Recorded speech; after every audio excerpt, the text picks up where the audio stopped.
beautiful. Thank you. Did you catch the tone of wisdom and the people who have rejected her?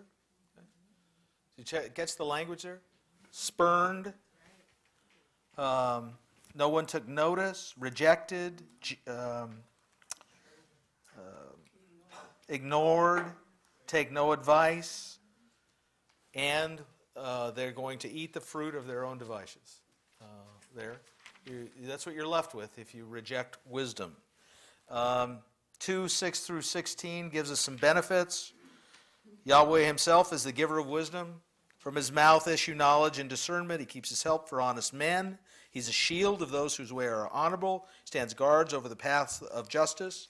And we're beginning to see paths in verse 15 of chapter 1. That's the first mention of a path or a way or some idea along those lines. And then we see more about paths here in chapter 2 and chapter 4.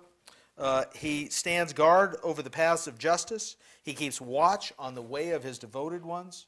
Then you'll understand what virtue is, justice, fair dealing, all paths that lead to happiness. When wisdom comes into your heart and knowledge is a delight to you, then prudence will be there to watch over you. Discernment be your guardian to keep you from the way that is evil, from the man whose speech is deceitful, from those who leave the paths of honesty, to walk the roads of darkness. Men who find their joy in doing wrong and their delight in deceitfulness, whose tracks are twisted, and the paths that they tread crooked, keeping you also from the alien woman. Here we have the first mention of what wisdom leads away from, the strange woman. She has left the partner of her younger days. She's forgotten the covenant of her God. Toward death her house is declining. Down to the shades her paths go. Of those who go to her, no one returns. They never regain the paths of life. And on we find in the passages here about wisdom. Wisdom that comes from God. Wisdom that is a safeguard. Wisdom that is life, really. Wisdom is life and riches. And honor and safety and health. So we're going to finish tonight, not right now, by going back to chapter 3 and spending quite a bit of time, hopefully, in chapter 3. But let's move from wisdom. I've left you lots of notes there for you to kind of peruse on your own, but it's tied to discipline and reproof as well. One of the another main theme in the Proverbs here is fear of the Lord. What does it mean to fear the Lord? Let's talk about that just a little bit. Fear is generally not a good word, in our language anyway. What does it mean to fear the Lord? Love and respect. Love and respect.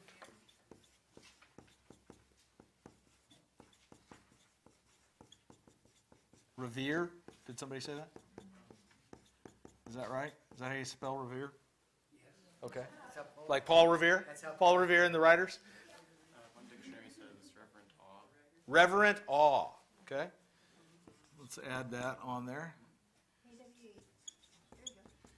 Okay. To know his power.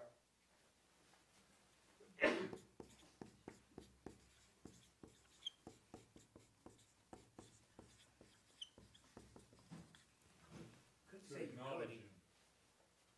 I like that, to acknowledge him. That's fantastic.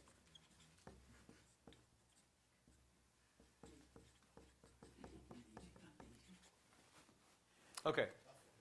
These are good. These are very good. Remember, unite my heart to fear your name. Fear of the Lord is almost in every chapter of the Proverbs. It's mentioned in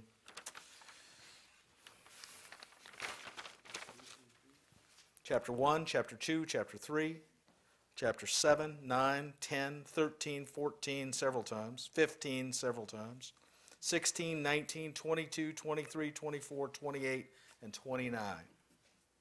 What I hear you saying is you got a dose of that every day. I got a dose of that every day. Of the fear of the Lord, and every day you read a proverb, you got a dose of the fear of the Lord. I did.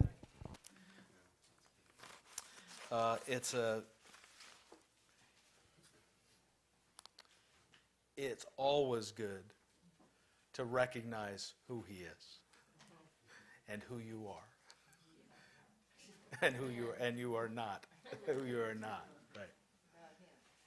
And so this is a key part of the book, is to create this idea about who God is, the real God, not the gods of the world that were around in the day, but the one true God.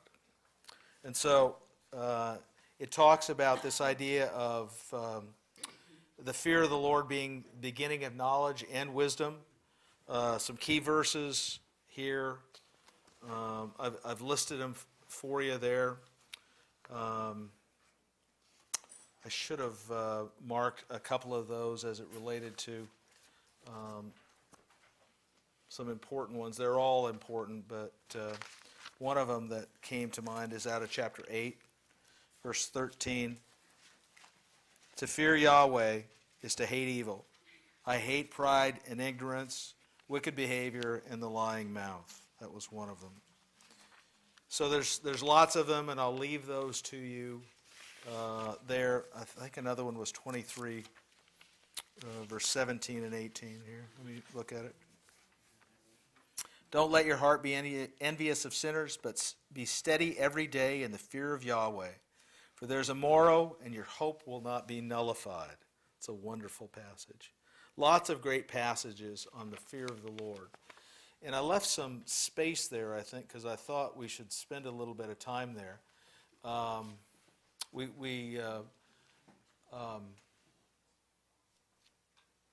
In chapter 3, there we sang it, fear the Lord and depart from evil. One of the things that you begin to see when you read the Proverbs all the time is there's a bunch of places in there where it says, don't do this. Do not. Okay? Be not.